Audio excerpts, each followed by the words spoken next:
Muy buenos días a cada uno de ustedes, mis queridos hermanos. Estoy sumamente contento de volver a encontrarme para estudiar la palabra de Dios con cada uno de ustedes. Quiero dar gracias a Dios por nuestras iglesias de Shalom y Salem, que Dios está protegiéndolos y cuidándolos a cada uno. Y también a todos los que nos están siguiendo a través de Facebook para ver esta grabación, esta presentación, y los que nos siguen también a través de YouTube. Que Dios los bendiga, que el Señor esté con ustedes en todo momento.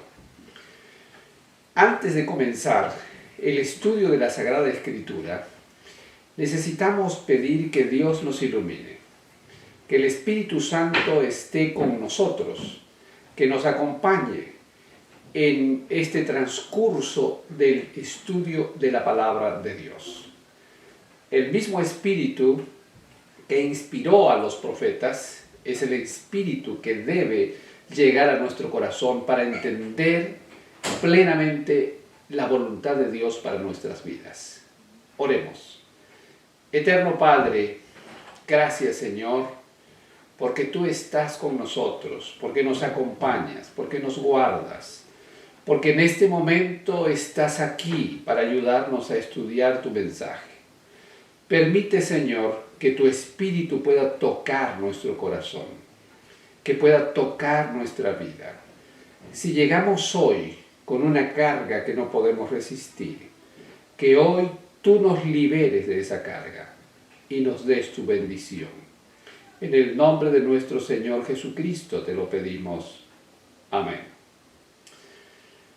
Mis queridos hermanos, el comprometernos es parte de la vida humana desde que Dios nos creó. Un ser humano que no toma decisiones en su vida y no se compromete, entra en un círculo de aburrimiento, sintiéndose poco útil. Es propenso a desarrollar una vida sin sentido. Esto lo lleva a vivir pensamientos aflictivos, desmotivación en su vida, y a veces a algunos seres humanos se les acaba el deseo de vivir. El tomar decisiones y comprometernos es fundamental para nuestro crecimiento espiritual. Si no damos este paso correctamente, nuestra vida cristiana se convertirá en una tradición religiosa, en una forma de vida cristiana, pero no en una experiencia que genera vida. En el mundo de hoy existen muchos cristianos formales. Tal vez esto suene algo muy fuerte, o tal vez dirían ustedes, pastor, usted está generalizando. Pero los creyentes sin compromiso se convierten en creyentes nominales. Los creyentes nominales no necesariamente son feligreses retirados de la iglesia, apóstatas, ni tampoco incrédulos. La mayor parte de las veces son creyentes cumplidores de las normas y de los principios de la fe. Son creyentes esforzados, que procuran mostrar una buena conducta cristiana, pero carecen de compromiso con Cristo y con su misión. Comprometerse no es una opción en la vida, es una necesidad básica para mantenerse vivo. Todo ser inteligente tiene que tomar decisiones cada día. ¿Cuántas decisiones tomamos al día? Las decisiones varían entre 250 a 2500 o más. Son muchísimas decisiones y dependen de la personalidad, del estado civil de la persona, si eres padre o no, si tienes algún trabajo que te exige tomar más decisiones. Por ejemplo, un controlador aéreo podría tomar alrededor de unas 5000 decisiones en un día. Un corredor de bolsa, un cirujano de emergencias, no importa quién seas o qué hagas, si estás vivo y eres un ser humano, tendrás que tomar muchas decisiones en un día. Existen decisiones conscientes y decisiones automáticas. Todas las cosas mecánicas las hacemos en piloto automático. Manejar nuestro carro, lavarnos los dientes, cerrar la puerta y muchas otras cosas que hacemos durante el día. Si no tomas decisiones en tu vida, sentirás que tu vida no tiene sentido, que no vale la pena vivirla, porque no sabrás de dónde vienes, qué harás en el futuro y hacia dónde te diriges. Tomar decisiones es muy importante para vivir, pero el hacer compromisos es fundamental para preservar la vida. Veamos algunos ejemplos. Si decides no faltar el respeto a tu pareja, por ejemplo, porque eso podría afectar tu vida, la vida de tus hijos y la integridad de tu familia, pero no te comprometes con esta promesa, no podrás sostenerla por mucho tiempo. Fracasarás. Tal vez has estado en este país trabajando 12 horas diarias por los últimos 10 años. Estás cansado, aburrido, infeliz, frustrado y decides cambiar tu vida. Decides cambiar de trabajo. Decides ahora darle más tiempo a tus hijos. Decides ahora poner a tu familia en primer lugar y mejorar tu vida espiritual. Pero no pasas del deseo de hacerlo. Por muy buenos que sean tus deseos, no podrás convertirlos en realidad. Porque cualquier deseo, para convertirse en una realidad, es necesario que hagas un compromiso, que tomes la decisión y que luego te comprometas para llevar adelante esta decisión. Este compromiso nos llevará a elaborar un plan, a iniciar una puesta en marcha de este plan que hemos elaborado y luego perseverar en la ejecución completamente, con todas nuestras fuerzas, sin importar cuánto esfuerzo nos demande. Si lo haces, las cosas cambiarán. Y si no lo haces, nada cambiará en tu vida. Se quedará simplemente en un deseo. ¿Por qué se nos hace tan difícil pasar de los deseos a las decisiones y de las decisiones a los compromisos? Porque nuestro cerebro prefiere hacer el mínimo esfuerzo. El cerebro siempre está tratando de salvar energía. Aproximadamente el peso del cerebro equivale al 2% del volumen de todo nuestro cuerpo, pero consume el 20% de los nutrientes, de la energía y del oxígeno que nuestro cuerpo requiere. El que el cerebro trate de ahorrar energía no lo hace menos eficiente, por supuesto. Se convierte en ineficiente cuando no dormimos lo suficiente, cuando no tenemos una dieta nutritiva balanceada, cuando no hacemos actividad física, cuando nuestras emociones no tienen balance y nos dejamos inundar por sentimientos negativos, tóxicos, cuando albergamos sentimientos aflictivos y sobre todo cuando no nos comunicamos con Dios a través de la oración. Entonces se convierte en un cerebro ineficiente. El no tomar decisiones, el tener la vida desorganizada, sin compromisos claros, agotan nuestro cerebro y acaban con nuestra vida. Hay casos lamentables de personas que no se comprometieron con sus deseos y no pudieron cumplir con la misión que Dios le asignó. En las Sagradas Escrituras encontramos uno de esos casos y se trata del sacerdote Elí. Elí dice en 1 Samuel capítulo 2, versículo 22 al 25, Elí ya era un anciano. Se enteró de todo lo que sus hijos le estaban haciendo al pueblo de Israel. Incluso que se acostaban con las mujeres que servían a la entrada del santuario. Y les dijo, ¿por qué se portan así? Todo el pueblo me habla de una mala conducta. No, hijos míos, no es nada bueno que se cometan esto en el pueblo del Señor. Elí en realidad no estaba tan preocupado por la conducta de sus hijos, porque él les dice, todo el pueblo me habla de su mala conducta. Estaba más preocupado por lo que el pueblo opinaba, por lo que el pueblo decía, que por lo que en realidad ellos estaban haciendo. De manera que si alguien peca contra otra persona, sigue diciendo el versículo, Dios le servirá de árbitro. Pero si peca contra el Señor, ¿quién podrá interceder por él? Le pregunta Elí a sus hijos. No obstante, dice la Escritura, ellos no le hicieron caso a la advertencia de su padre. De acuerdo a la historia bíblica, nosotros sabemos que Elí tuvo 2 hijos, Ofni y Fines. Sabemos también que Elí era el jefe de todos los sacerdotes. Y Elí les permitió y les toleró que profanaran el santuario de Dios y que cometieran inmoralidades, faltando a la santidad de su misión. Elí permitió que sus hijos siguieran ejerciendo el sacerdocio. Él sabía que sus hijos estaban actuando mal.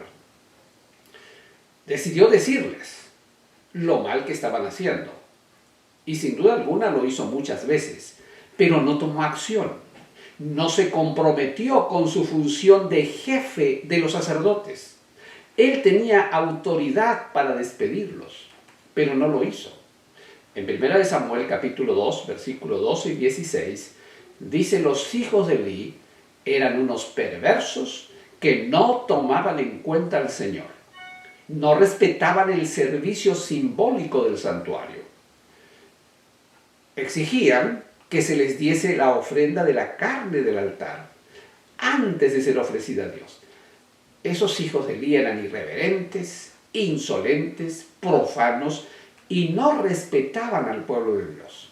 Y el versículo 1 Samuel 2:17 dice: así que el pecado de estos jóvenes era gravísimo ante los ojos del Señor, pues trataban con desprecio las ofrendas que le pertenecían a él.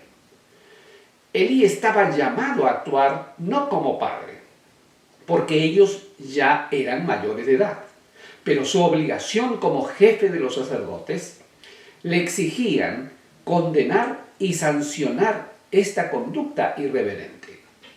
Su compromiso con Dios fue reemplazado por su negligencia y por el compromiso con sus hijos. 1 Samuel capítulo 2, versículo 29, dice la Escritura: ¿por qué ustedes tratan con tanto desprecio mis sacrificios y mis ofrendas que yo mandé ofrecer en el tabernáculo? Y has honrado a tus hijos más que a mí, le dice Dios a Elí, engordándoos con lo mejor de todas las ofrendas de mi pueblo Israel. Esta fue una pregunta directamente de Dios a Elí. A Elí le faltó el compromiso con Dios, y esa fue la causa por la que se perdió él y sus hijos. En nuestra vida diaria tomamos muchas decisiones, y cuando no hacemos compromisos, las cosas irán igual o peor. El no comprometerse con Dios nos coloca en manos del enemigo y podríamos correr la misma suerte que los hijos de Elí. ¿Cómo trabaja Dios en nuestras vidas? Es la pregunta que tenemos que hacernos. En Apocalipsis 3:20, un pasaje muy conocido por nosotros, establece algo que me gustaría revisar. Dice la Escritura: mira que estoy a la puerta y llamo. Si alguno oye mi voz y abre la puerta, entraré a él, cenaré con él y él conmigo. Dios siempre está llamando a sus hijos y desea transformar tu vida y la mía. Él nos busca para darnos su salvación y espera nuestra respuesta. Si nosotros no respondemos y no nos comprometemos con Él, el enemigo acabará con nosotros, acabará con nuestra vida y con nuestra familia. Hoy verifica quién está hablando a tu corazón y quién te está buscando.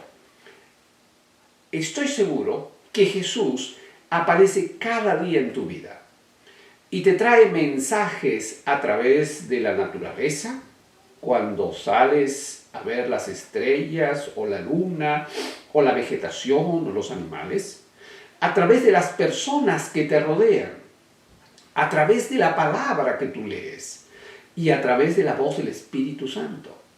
Si resistes su llamado o te confrontas con su invitación, el enemigo tomará posesión de tu vida.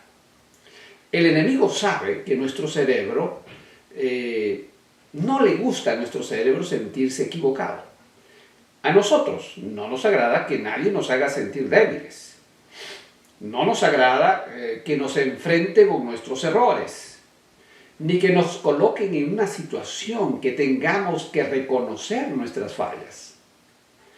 El enemigo nos ha convencido que cuando Jesús llega para estar presente en nuestra vida, tiene el único propósito de acusarnos, de condenarnos, de hacernos sentir culpables y desdichados. Por eso es que nos insinúa que no vayamos a Jesús, que no le entreguemos nuestra vida a Jesús cuando estamos en problemas. La realidad es que Jesús vino a morir por ti y a morir por mí. No vino para acusarnos, sino vino para rescatarnos de nuestra condición de miseria. Vino para ayudarnos a sanar nuestras heridas. Vino para devolvernos la paz. Vino para arreglar nuestros problemas de pareja. Vino a sacarnos de la esclavitud de los vicios. Vino para curar nuestra depresión, nuestra soledad. Él vino para hacerte sentir feliz y realizado. El dejar entrar a Jesús es opcional. Él no nos fuerza a ninguno de nosotros a que lo recibamos. Pero el texto dice, si alguno oye su voz. Hay una gran diferencia entre ver, oír, escuchar y entender. Después de escuchar, hay que tomar una decisión. Dejar que Jesús nos hable. Que Jesús nos ofrezca su alimento. Y luego comprometernos a sentarnos a la mesa y comer lo que Él nos ofrece. Comprometernos es la parte que nos toca hacer. Luego Dios hace un milagro, nos transforma, nos sana nuestras facultades mentales, emocionales, físicas y espirituales. Cuando nos comprometemos con Él, el Santo Espíritu fortalece nuestro autocontrol y aparece de manera natural los frutos del Espíritu. Estos frutos del Espíritu llenan nuestra vida y vivifican a los que nos rodean, a los que están alrededor nuestro. En Gálatas 5:22, el apóstol Pablo dice, el fruto del Espíritu es amor, es alegría, paz, paciencia, amabilidad, bondad, fidelidad, humildad, dominio propio. No hay ley que condene estas cosas. Quisiera revisar dos casos del Nuevo Testamento en el cual el Señor intervino. Son casos que tienen algo de parecido, porque se tratan de dos personas que, aunque fueron distintas, tenían muchas cosas en las cuales coincidían. Veamos el primer caso, el caso del joven rico, que por razones de tiempo no vamos a leer completamente el texto, y también porque ustedes lo conocen. En Marcos 10:17 dice que este joven vino corriendo a Jesús. Tenía mucha urgencia. Lucas menciona que era un líder religioso de los judíos. Vino corriendo y se arrodilló. Vino con sinceridad, vino con humildad. Estaba preocupado por alcanzar la vida eterna. para recibir la salvación de su vida. Y él era un creyente, él era una persona que conocía perfectamente a Dios, porque leía el Antiguo Testamento, era judío, era dirigente espiritual. En Marcos 10:18 dice que vino con actitud de respeto y le dio a Jesús un título que solo le pertenecía a Dios. Los líderes religiosos de aquellos días no hubieran hecho eso. Pero había cierta sinceridad en el corazón de este joven adinerado. En San Marcos 10:19 dice, la fortaleza de este dirigente judío estaba en guardar los mandamientos. Y él pensaba que eso era lo que tenía que hacer para ser salvo. Él lo había aprendido de sus padres, lo había aprendido de sus líderes. Él había ahora ido a Jesús para buscar la confirmación de lo bien que él estaba haciendo. Jesús no lo desilusionó. Jesús no lo descalificó. Él estaba siguiendo las tradiciones que había aprendido. Él había aprendido que obedecer a Dios era lo fundamental para ser salvo. Pero no había aprendido que él como hombre era muy débil para poder obedecer los mandamientos de Dios por sí mismo. No había aprendido que su naturaleza humana, lo único que podía hacer eran cosas malas. Ya lo decía el profeta Jeremías en Jeremías 13:23. ¿Puede acaso el etíope cambiar sus pieles o el leopardo mudar sus manchas? Este joven dirigente se había comprometido con él mismo. Había decidido tener una conducta intachable delante de los demás. Su compromiso no era con Dios, su compromiso era con él, para ser una persona ejemplar, para ser un dirigente del cual nadie tenga que reprochar absolutamente nada. Se había convencido a sí mismo que tenía que seguir una norma de conducta. Se había persuadido a sí mismo que esta era la única forma de poder llegar al reino de los cielos, el mostrarse como intachable delante de los otros seres humanos. Además, él quería mostrarle a Dios que él merecía la salvación porque tenía una buena conducta, porque era un modelo a seguir, porque era un ejemplo espiritual dentro de su comprensión de lo que significaba la relación con Dios. Tú y yo podemos decidir tener buena conducta moral, buena conducta ética, ser filántropos, o podremos decidir estudiar teología, ser expertos en la investigación bíblica, pero eso no transformará nuestra vida. Eso no cambiará nuestra naturaleza pecaminosa. Seguiremos siendo débiles, seguiremos siendo fríos, seguiremos estando distanciados de Dios si no avanzamos, si no vamos mucho más allá de eso. En San Marcos capítulo 10, versículo 21, dice la Escritura: Jesús mirándole, le amó y le dijo. El Señor Jesucristo no lo reprochó, lo miró, vio su sinceridad. El Señor Jesucristo le mostró amor, le mostró simpatía, le mostró esas cosas de gracia, esa gracia que el Señor tenía para él. Y le dijo: una cosa te falta, vende todo lo que tienes y dalo a los pobres, y tendrás tesoro en el cielo. Ven, sígueme tomando tu cruz. Este joven estaba comprometido con él mismo, no con Dios. Perseguía su salvación bajo sus condiciones. No estaba comprometido por Dios, aunque buscaba la salvación de Dios. Él debía dejarlo todo para hacerlo. Debía entregar su vida a Jesús, luego comprometerse y seguir a Jesús y cargar la cruz, no un día, sino cada día, de manera continua. Jesús le dio una oportunidad, le mostró simpatía, le mostró amor, le mostró aceptación, no lo rechazó, no lo criticó, no lo condenó. En Marcos 19:22 dice la Escritura: Oyendo el joven esta palabra, se fue triste porque tenía muchas posesiones. Para entrar en el reino de los cielos hay que estar comprometido con Jesús. Entonces ocurrirá el milagro de la transformación por medio de su Espíritu y seremos llenos del Espíritu de Dios.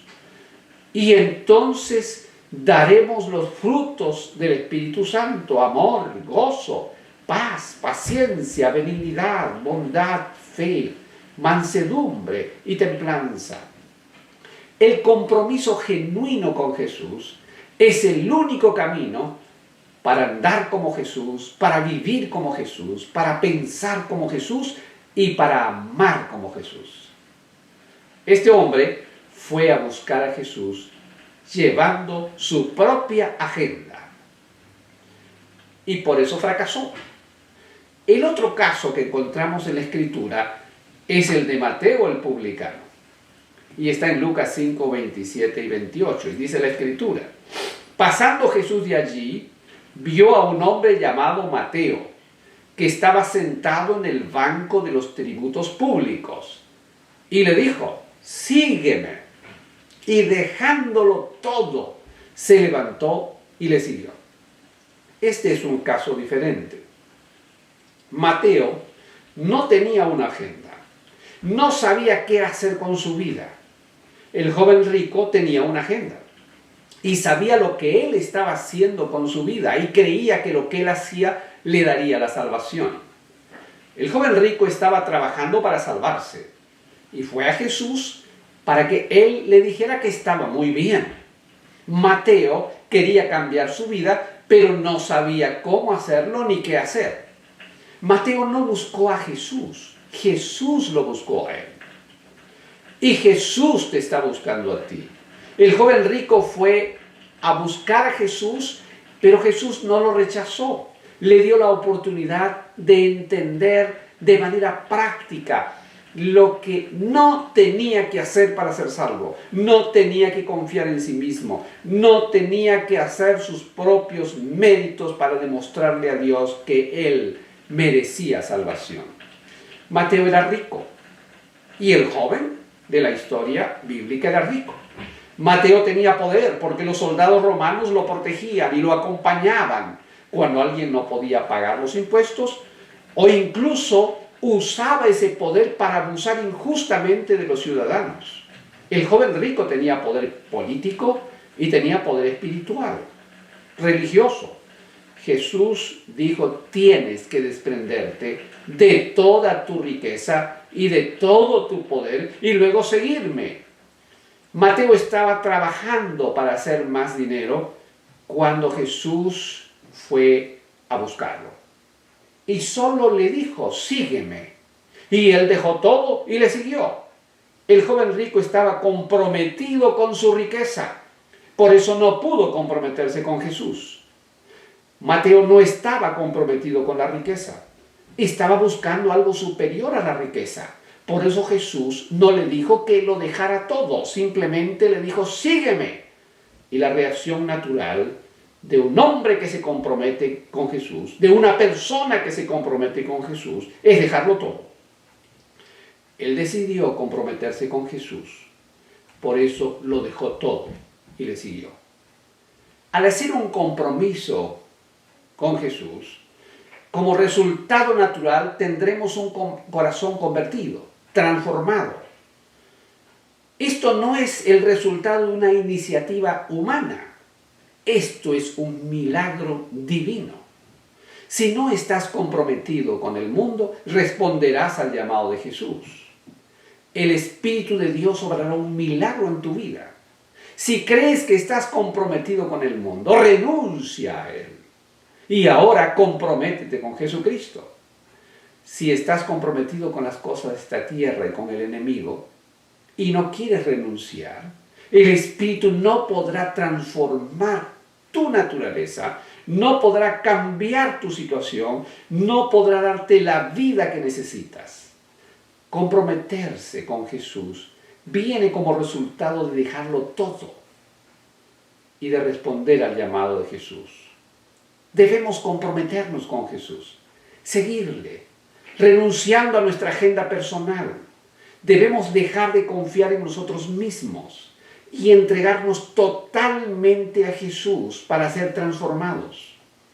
No podemos ganar el cielo por nuestro esfuerzo personal. Él ha venido a buscarte a este mundo. Tal vez estás desesperado por los problemas personales que tienes, los cuales no puedes solucionar. Tal vez son problemas con tu pareja, tal vez son problemas con tus hijos, o con tus padres, o con tus hermanos. Tal vez has llegado al punto en el que ya no puedes hacer nada y te sientes acabado. El Señor ha llegado hoy para rescatarte, para restaurarte, para devolverte la vida. Jesús ha aparecido hoy en tu vida para darte la solución. Vino para ofrecerte su salvación. Si hoy aceptas su invitación y decides dejarlo todo para seguirle, así como lo hizo Mateo, y decides comprometerte con el Señor, las obras del Espíritu serán un resultado natural y espontáneo en tu vida. Solamente si te comprometes con el Señor Jesucristo, podrás vivir el gozo de una vida distinta. Podrás salir del hoyo en que te encuentras. Podrás salir del lugar donde estás. Podrás resolverlo todo porque el poder del Espíritu te dará una visión distinta de la vida. Comprometerse con Jesús es el único camino que te sacará de donde estás y te devolverá el deseo de vivir. Hoy día, has escuchado el llamado de Jesús. Y si el Señor Jesucristo te llamó, si el Señor Jesucristo tocó tu corazón, deja tu agenda personal. Deja de lado tus prejuicios. Deja de lado tus intereses humanos. Y comprométete con el Señor Jesucristo. Tal vez en este momento estás pensando en lo que tienes, estás pensando en la familia que hay detrás de ti, tal vez estás pensando en las cosas que has acumulado, tal vez estás pensando en los compromisos que has hecho. Pero nada de eso tiene sentido ni tiene valor si no estás viviendo una vida plena. Ninguna de esas cosas tiene sentido si estás siendo esclavo de las circunstancias, de las cosas, de las personas con las cuales te rodeas. Te invito esta mañana a arrodillarte allí donde te encuentras, a mirar al Señor Jesucristo que está tocando tu hombro, que está tocando tu cabeza, y entrega tu vida al Señor.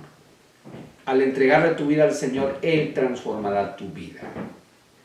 Quisiera hacer una oración para que Dios pueda bendecir tu decisión, para que tu compromiso con el Señor Jesucristo sea total. Si no hacemos compromiso con Jesús, seguiremos como lo estamos haciendo y nuestra vida terminará en manos del enemigo y perderemos la vida eterna, perderemos la oportunidad de vivir en paz en esta tierra y de ser felices al lado de los que amamos. Dios te ofrece una opción diferente. Arrodíllate delante del Señor y oremos. Querido Padre, gracias, Señor, por esta oportunidad maravillosa que nos das. Gracias, Padre, porque podemos ahora encontrar en ti la solución a todos los problemas que tenemos. Quiero, Señor, colocar a estas personas que están de rodillas en tus manos. Quiero colocar a aquellas personas que están como el joven rico no sabiendo qué hacer, para que tu Espíritu los mueva y los conduzca a una entrega total. Oh Señor, en tus manos los encomiendo, para que tu gracia salvadora los cubra y les dé la bendición que necesitan. En el nombre de nuestro Señor Jesús, te lo pedimos. Amén.